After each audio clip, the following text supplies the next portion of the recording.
ultimately, we were developed by evolution, right? So it's like an evolution had like no idea what it was doing. It wasn't planning ahead like at all. Ultimately, there is no kind of like knockdown argument that you can't reach things with just compute that it's clear that human brains are doing things that no AIs are currently doing.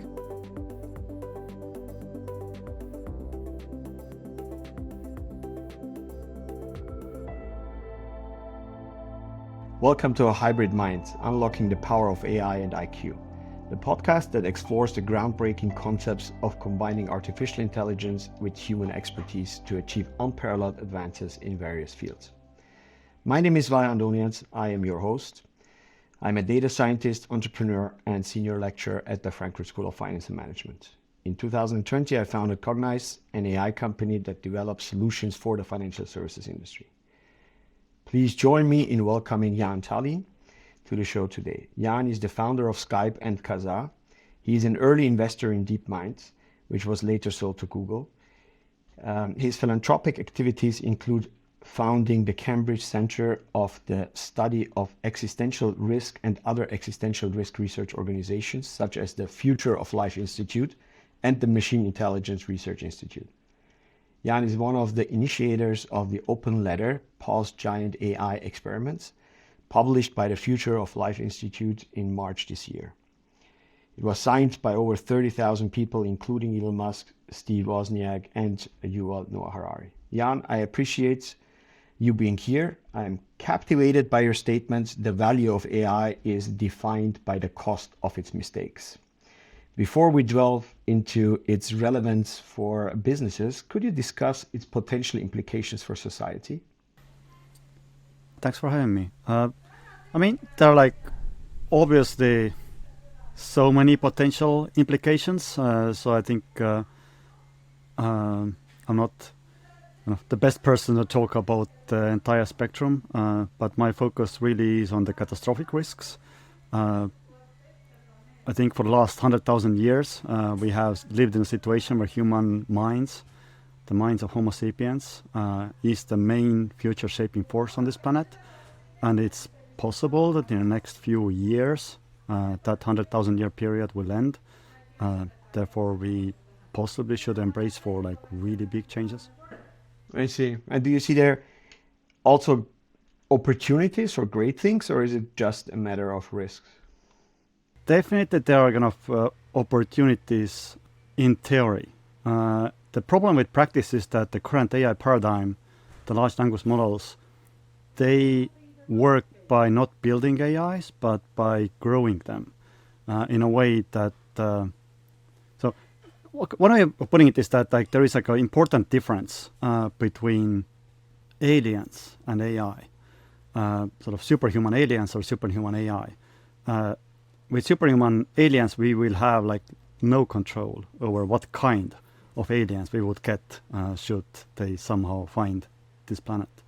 However, with AI, we have, at least in theory, have the degree of freedom of building or creating the AI that we would like, that would have kind of some shared understanding and motivation about what is good to have in the future, what is important to avoid from the future. So we have this degree of freedom. But the big problem with current AI paradigm is that we are not exercising that freedom. We are not building AIs, we are growing them. The way that the frontier model development works is that you put like something like 200 lines of code. I mean, there's like a much more in kind of plumbing code, but like the conceptual code is just something like 200 lines. You put them on tens of thousands of graphics cards and then leave them unattended for weeks, if not months at a time. This is not the humanity exercising control. This is humanity summoning alien minds. Yeah, that is very interesting, of course. And, I believe that a somewhat overlooked observation is that we frequently encounter unforeseen outcomes with these large language models, whether they leave us, underwhelmed or amazed. Mm-hmm. Would you agree with this perspective? And if so, sure. do you... Basically, that's what I was saying. We are summoning alien minds and then like studying what can they do.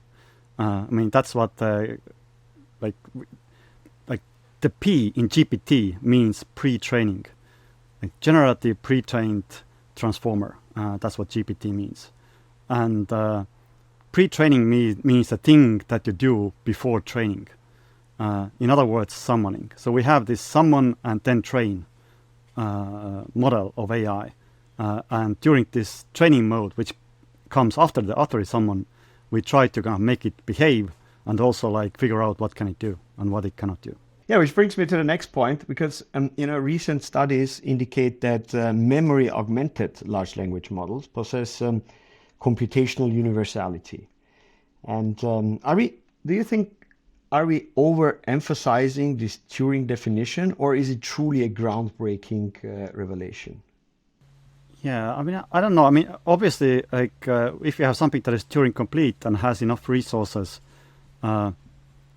as in like memory and clock speed, this can kind of this is universal in the sense that you can use it to ultimately create universes. It's like we have never seen any process in this in our universe that is not cannot be perfectly approximated with a Turing complete machine.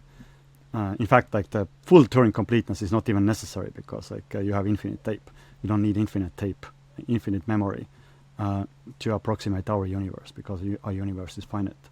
This is actually called Church-Turing thesis. That there is this thesis that there is like our universe. There's no magic in our universe. Everything can be simulated using a computer that is sufficiently powerful. So in that sense, I mean, for example, David Deutsch makes like a big point about this fact that humans seem to be Turing complete in a way that other animals perhaps are not. And I think he kind of oversells this point in some of his podcasts that I have listened to,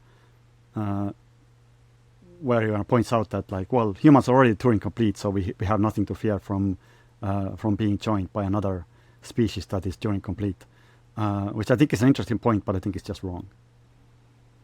Wrong because it's still dangerous. That I think it's a good point in the sense that like there is probably no qualitative difference between humans and AI. Like there is probably nothing that AI can build that humans, given like 1 billion years, couldn't build. But there's still a really, really, really big difference whether you need like 1 billion years to build this thing or a month. Yeah, that's true. The progress that we achieved with these large language models demands substantial computational resources, right? It operates quite differently from our neural tissue. Do you believe that aligning more closely with the functioning of our brain could decrease this computational power presently needed?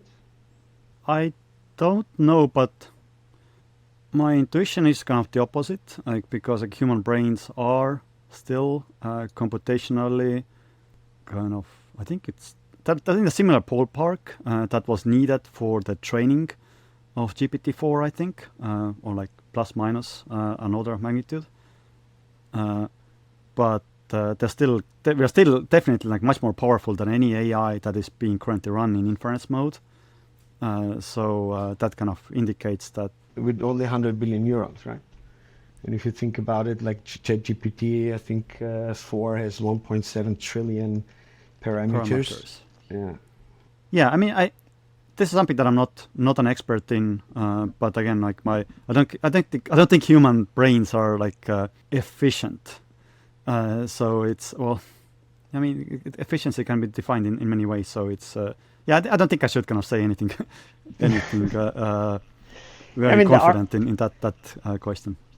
Yeah, I mean, there's an argument to bring, right? The argument is that if you look at the plane, right, the plane is using the same concept that the bird is doing with their wings, but is much faster.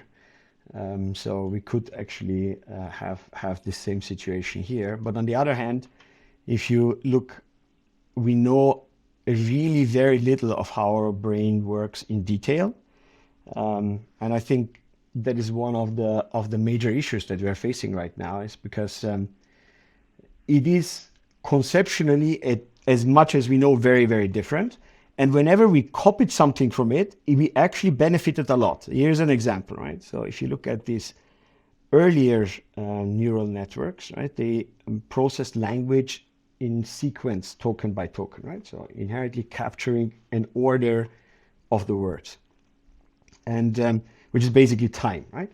And this transformer architecture introduced in this Attention is All You Need paper brought a significant advancement, processing tokens at once in parallel, right? And doing this through a positional encoding. So basically, in a sense, we taught it to understand a position, not only time anymore, but also this position. And it resulted, I mean, at least this technology resulted in this explosion of language models, right? So I think that there could be some benefit into having a more closer mimicking of our brain, because that's what we are doing, right? In our brain, we have these grid cells that have a positional encoding and somewhat a universal even positional encoding. The question is, if we have such a positional encoding, a universal positional encoding in neural networks, could that be the next thing? Like, could that lead to even bigger advances than we see right now? Or do you think it's really just computational power and, I don't know, training data at the end of the day? I mean, that's sort of like an eternal question, like that is kind of highlighted by Rich Sutton's Peter Lesson, famous Peter Lesson essay, where he kind of pointed out that like there are so many things that we can kind of think of, and then you have like this like grad students just running circles around it, but just throwing more compute at this thing and have it discover even better approaches. Because like, I mean, we were developed by evolution, right? So it's like an evolution had like no idea what it was doing. It wasn't planning ahead like at all. So it's ultimately there is no kind of like knockdown argument that you can't reach things with just throwing compute at it. But sure, it's clear that human brains are doing things that no AIs are currently doing, and it's possible if we kind of knew perfectly how human brains worked in principle, what are the main principles, then plausibly we would already have superintelligence already be dead. Coming to superintelligence, when do you think, I mean, there's so many predictions out there when we are going to achieve AGI. Do you have any prediction for that? So like one of my predictions that I currently still stand by is that like every 10xing of compute that is being thrown at leading kind of model development has like at least 1% chance of causing intelligence explosion or some other reason, for some other reason causing things to spin catastrophically out of control. So it's like 1% is my lower bound. My upper bound is 50%. So it's like I'm super uncertain. But like I can't like honestly say that like if you throw like 10x more resources and then expect like less than 1%, you need like very strong argument that like why you can't. Like why you need a very strong argument because like saying that there's less than 1% chance after spending 10 times more resources than previously was unprecedented, then and saying that like nothing unprecedented will happen, and I don't think we have any kind of such strong arguments. And then when you say 10 times more resources, right? I mean, I don't know what your opinion or your stance is about Moore's law, but at least it seems like we are getting, either we are already out of Moore's law or we are very close to it, because at the end we are not doubling anymore every 18 months or every 2 years. So it's actually all the advances that we have done in the past is either through ASICs, right? So application specific, or through packaging, right? So 3D packaging of things so that they're closer together, like Apple has done with this M1 chip. So do you think that there is actually a hard limit that we can't, I mean, there should be a hard limit, right? Because atoms have a size, right? And we can't go smaller than that. Sure. Eventually you get into quantum computation and kind of reversible computation and things like that. But like barring that, I think there are things like Landauer limit, like how much computation you can get done with a piece of matter. But my own estimate is that we still have like something like 6 orders of magnitude to go before we bump into not even fundamental limits, but limits like that nobody has enough money to do that. The main places where currently people are getting those additional orders of magnitude are, one, throwing more money at it. Then second, kind of like changing architectures, making kind of more efficient use of calculation, or like compute, packing things more closely. And the third one is just algorithm improvement. So I think those 3 components each can provide you like kind of 2 to 3 orders of magnitude.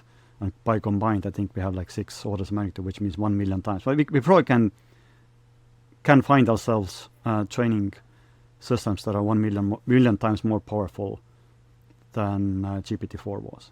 It's somewhat unexpected because you feel like the mathematics of it is clear and everything is clear, but then it's not that clear, right?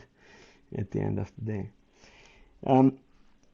I think another pivotal advancement is in-context learning, right? Because it allows a model to modify its behavior according to a given context, and it eliminates basically the need of an explicit retraining to change a behavior of it. Right? And in essence, I think you could compare it even with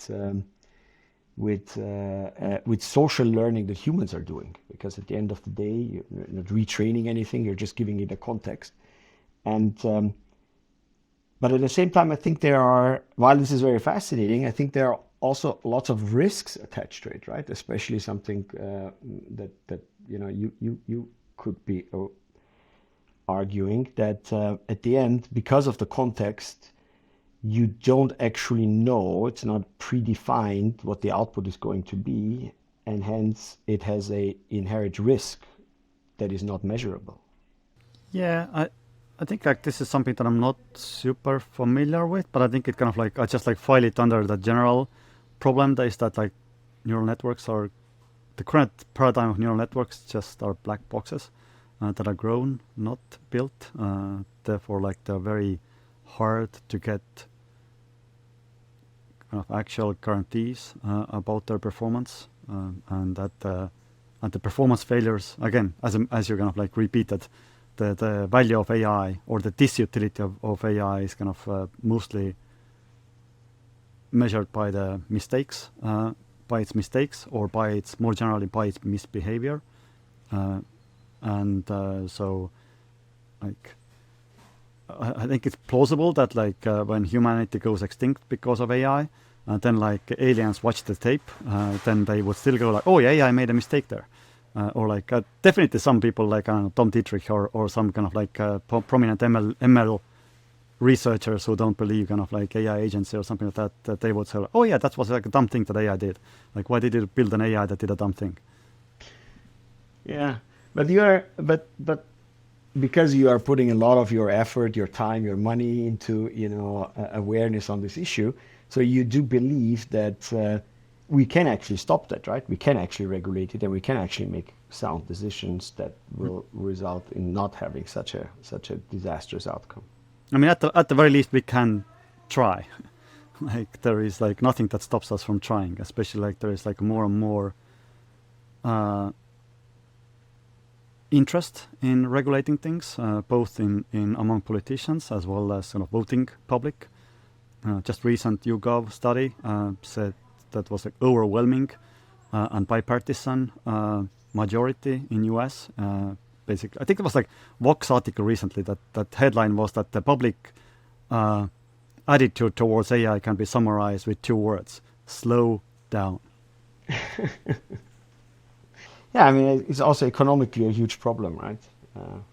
I mean, I think you can compare it with an industrial revolution. We had a couple of those already, and every time, even though the end outcome was a good one in the past, the transition period was very hard. And I think this could be equally hard. I mean, if you just look at what's happening in the job market, I think. Yeah, although like I point out that in this, whenever you're kind of like thinking about unprecedented situations, you have the risk of picking the wrong reference class. So like there's like kind of famous point that some people have been making is that like sure, industrial revolution didn't, or like the introduction of automobiles rather, didn't threaten human jobs, but like the horses are gone. So it's or like at least from their economic, they're eliminated from their economic function. So it's that's true. In some That's ways, if you treat AI as new technology, you might making the mistake of treating humans as humans rather than horses, as we should in this context. That's a very interesting point. You're very right. No. It leads though very much to Elul, very much to a bad future picture, right? So it's like almost. It's kind of unsurprising because like the if you think about all possible reachable futures in terms of like where the atoms can be in the future, like because there's so large possibility of where those atoms might end up with, like almost none of those futures contain human-shaped figures, because just like the number of futures that contain humans is just so small compared to things that can be reached. So in some ways, when we want to build a better future, we are aiming for a very narrow target. We are aiming for increasingly narrower target as the kind of guardrails come off when it comes to technology. I mean, when we are developing things like stone axes, like there's only so much damage you can do by developing a bad stone axe. There's way more damage that you can do when you're developing a bad cannon, and then like bad nuclear weapon. In general, like the effective radius, effective leverage that technology gives humanity and even individual humans just keeps increasing, whereas our planet doesn't keep increasing in radius. True. Before you touched on an interesting concept, you said like neural networks are basically black boxes, right? And what I'm asking myself in this issue, in this topic, is this: that yes, they are, but so are humans, actually, right? Because if you think about Daniel Kahneman's Strangers book or other research that he has done, we don't even know why we come up with decisions, and it's very hard. So we ourselves don't even know how we work, right? Yeah, and we are very bad for other species. And that's true. That's true, right? So why would we expect that we ever understand artificial intelligence if it is a rudimentary copy of the human brain? I mean, it's not a copy. It's like it's very different in multiple ways. Like one very important reason, or important way how it is different from human brain is that you can kind of like open it up and look what's inside and put in like various things to measure it and analyze and dissect and kind of like reduce and distill and do like all sorts of things that like neurosurgeons only can, or neuroscientists can only imagine or only can dream of. So it's like much more accessible in some sense. Also, it's trained very differently. Like humans have this genetic bottleneck. Like everything between human generation has to be squeezed into something like 15 megabytes. That is like the size of the compressed DNA. Whereas like AI has this like, I don't know, up to trillion parameters. There's no generational bottleneck. Like everything that is like modified, you directly modify not just this bottleneck 15 megabytes. So you modify all this, potentially modify all this trillion, like a terabyte basically, whenever you're doing a training step without needing to compress it. So like there are kind of many significant differences, but like, yeah, unfortunately the big similarity is that we are both black boxes. So what would be your suggestion? Is it regulation? Is regulation the answer? Is it a moratorium? What is the answer to? So it has to be a combination of sort of the famous academic slogan, more research needed, because like we really, even though like we have had kind of warnings from from the people like Alan Turing from 70 years ago, more than 70 years ago, he said that like once AI becomes as powerful as humans, we should expect to lose control to it. We didn't really spend much of that 70 years researching ways how to remain in control or how to make sure that the future goes well with AI that is potentially more powerful than humans. So we should catch up. We should do more of the research. But in order to do that research, we need time.